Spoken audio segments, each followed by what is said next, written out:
I'm proud of you for clicking on this video and at least taking an interest in not skipping leg day. And in this video, I'm going to give you 3 simple dumbbell-only exercises plus a bonus for the small portion of people who are going to be interested in it that you can use for an easy entry into training legs, but can also be scaled up for the more advanced lifter. Now, this video is about building muscle in your legs, but there are so many other reasons that you should not be skipping leg day. If you're interested in finding out more about that, drop a comment below to let me know and hit that subscribe button so that you don't miss the video when it comes out.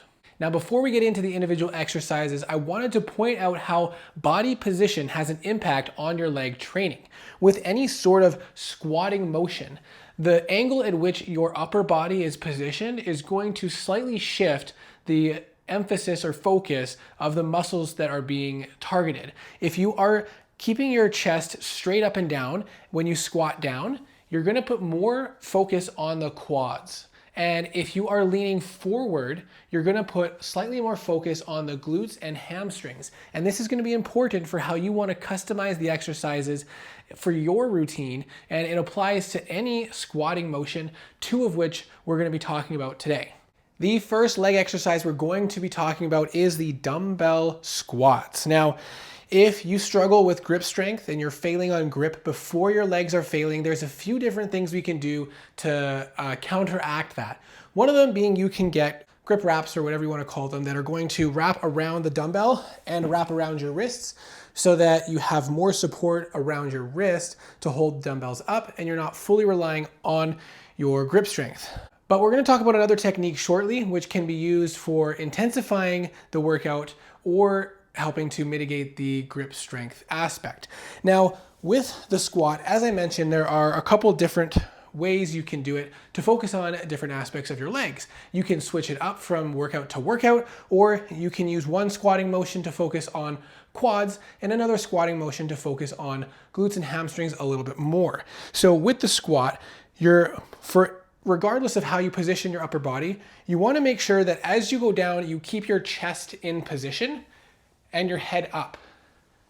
With the squat, you're mostly going to be focusing on sitting your butt backwards so that you are sinking your hips behind you and your knees are staying in a somewhat neutral position. And if your knees come forward a little bit, that's fine, as long as it's not causing you pain or feeling of instability. You want your feet about shoulder width apart and maybe your toes angled slightly outwards. And you're gonna just let your body sink down as deep as you can and then back up. You wanna control it down as much as possible. Hold a nice little pause at the bottom if you can, and then come up to the top.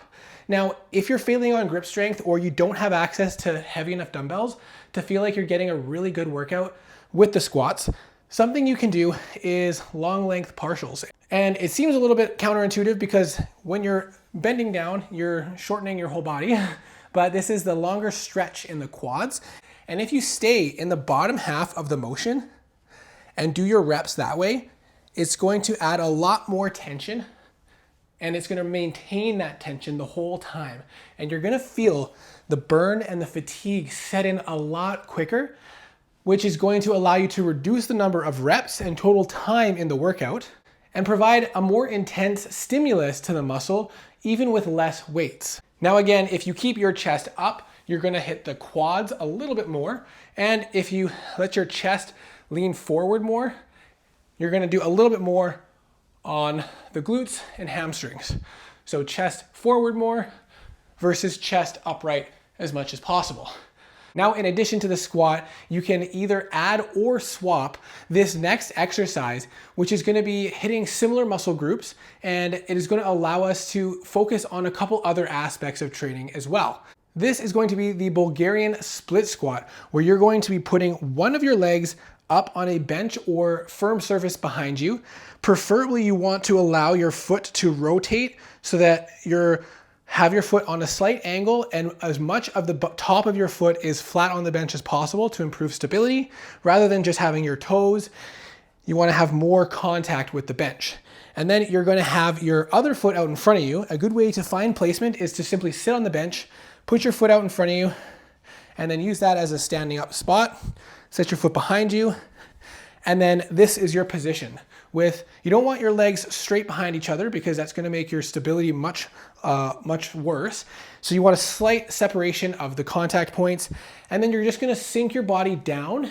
It's a one-legged movement, which is going to allow you to use lighter weights again to build a significant overload on the muscle. It's going to allow you to focus on a unilateral movement so that you're not compensating with one side that's stronger. And again, it gives you a nice deep stretch into this position, which is awesome for stimulating muscle growth. And again, chest up is gonna focus more on the quads. Leaning forward is gonna allow a little bit more focus on the hamstrings and the glutes.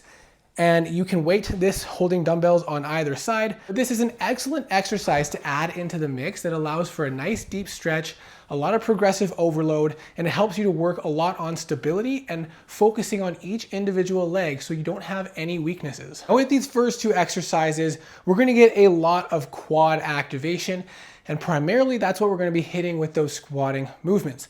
Depending on your positioning, you're gonna be getting a fair bit of glute activation and stimulus as well. But the amount of hamstring activation you're getting, even with the chest leaning forward, is going to be somewhat minimal. So this next exercise is going to target the hamstrings a little bit more. The exercise I'm choosing is the Dumbbell Romanian Deadlift. So you're gonna grab your dumbbells in either hand, and in this exercise, you're trying to focus on the hip hinge movement as much as possible, keeping your legs and knees in as much of a stable position as possible.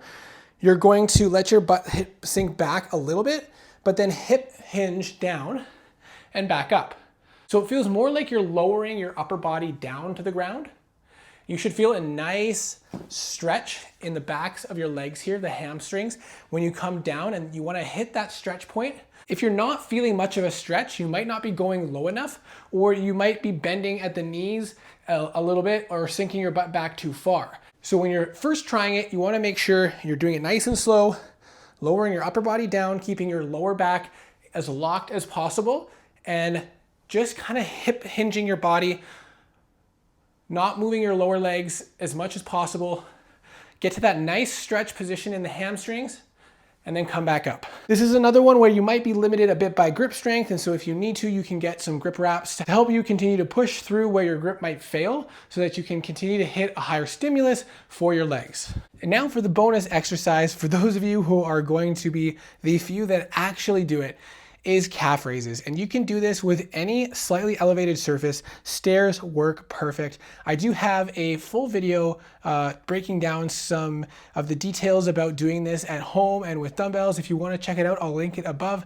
But basically, you want to find the surface. You want to allow your heel to sink down over the edge. If you can do it with two legs and you're holding on to the railing with one hand and maybe a dumbbell with the other, you can do that.